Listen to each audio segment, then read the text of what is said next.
The phone shattered the silence of our honeymoon suite like a gunshot, its shrill ring echoing off the marble floors and crystal chandeliers. I froze, champagne flute halfway to my lips, as Mark's name, my new husband's father, flashed on the screen.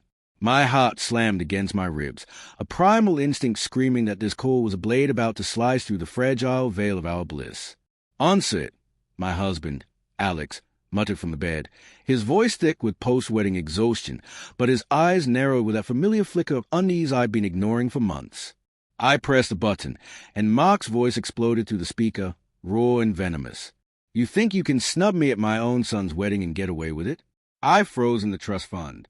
Every damn penny. Don't call me again until you fix this mess." The line went dead, leaving only the hum of the air conditioner and the distant crash of ocean waves outside our Bali villa. My hand trembled as I set the phone down, the cool glass slick against my sweating palm. Alex bolted upright, his bare chest heaving. What the hell was that? I couldn't meet his gaze.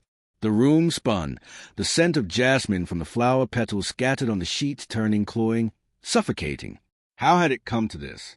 Just yesterday, we'd exchanged vows under a canopy of white orchids, the sun dipping into sea like a promise of forever.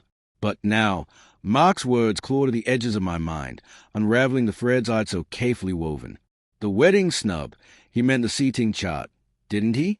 The way I'd insisted his new girlfriend, that vapid socialite half his age, set the back with the distant cousins. It was petty, I knew, born of resentment toward the man who'd always treated me like an outsider invading his perfect family dynasty.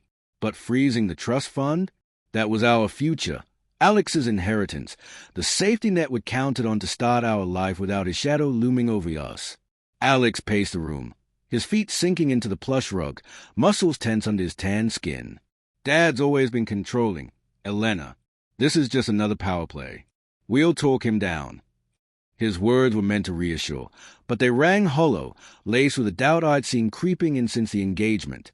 I sank onto the edge of the bed, my silk robe whispering against the sheets, and buried my face in my hands.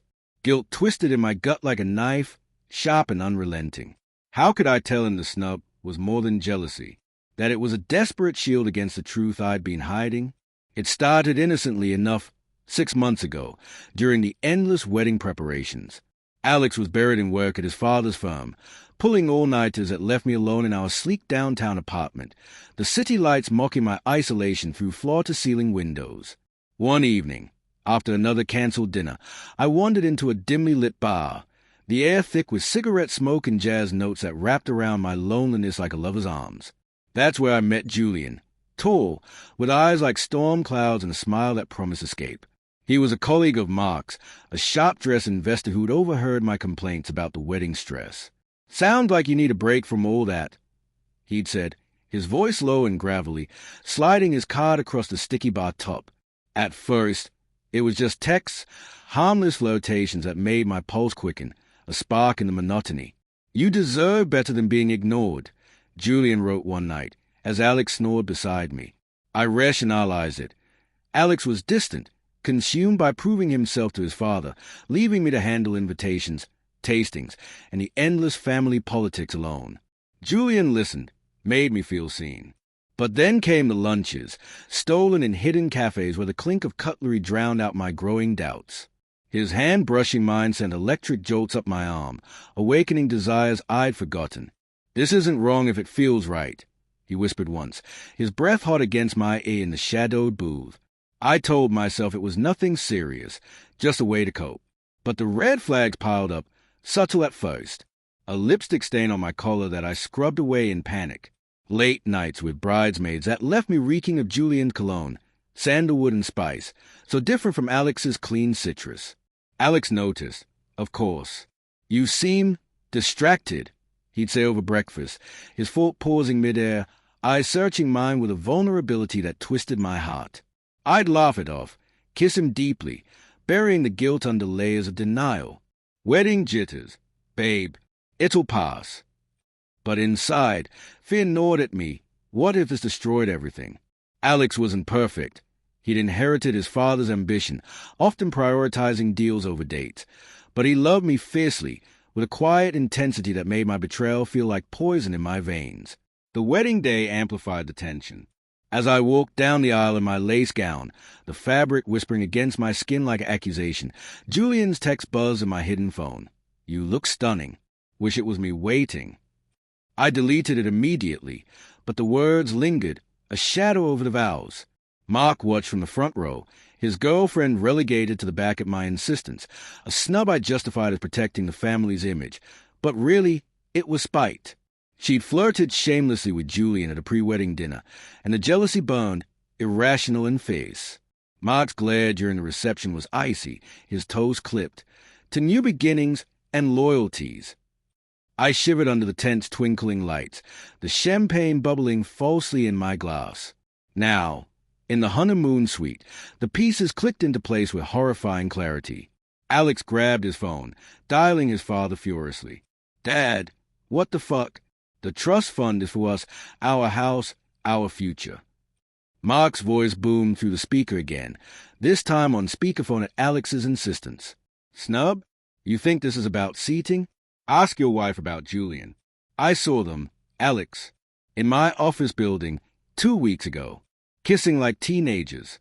She's been playing you and me for fools." The world tilted. Alex's face drained of color, his phone slipping from his grip to thud on the floor. The ocean's roar outside grew deafening, matching the blood pounding in my ears. Denial surged first. "It's not true. He's lying." But the lie crumbled under Alex's gaze, a mix of heartbreak and rage that shattered me. Confusion twisted his features. How could the woman he trusted do this? Anger flared next, his fist clenching until knuckles whitened. "How long, Elena? How fucking long?" Tears streamed down my face, hot and unbidden, as guilt crashed over me like a wave. It was a mistake. I was lonely. You were always gone. But I love you. Please. My voice broke, raw with the truth I denied. The affair had been my escape, but it had eroded the foundation of us. Julian's motivation surfaced in my mind. Had he pursued me to sabotage Mark's family, a business rivalry turned personal? Or was I just a pawn in my own moral wreckage? Alex turned away, shoulders heaving, the silence thick with shattered trust. "Get out," he whispered, voice cracking. But the real twist came when my phone buzzed, Julian's number. I answered in a daze, and his laugh chilled me. "Mark knows everything. But here's the kicker. He's the one who introduced us. Elena. He wanted proof of your disloyalty to cut you out. The trust fund? It's mine now. His silent partner gets the shares." The phone fell from my hand. Betrayal layered upon betrayal. Mark hadn't just frozen the fund. He'd orchestrated the whole thing, using Julian as bait to expose me, protecting his son and perhaps punishing us both for defying his control. Alex stared at me, love warring with disgust, as a villa's paradise turned to prison. In that moment, heartbreak consumed us both, not just mine, but his, a father's calculated cruelty ripping open wounds would never heal. The waves crashed on, indifferent, as our forever dissolved into ashes.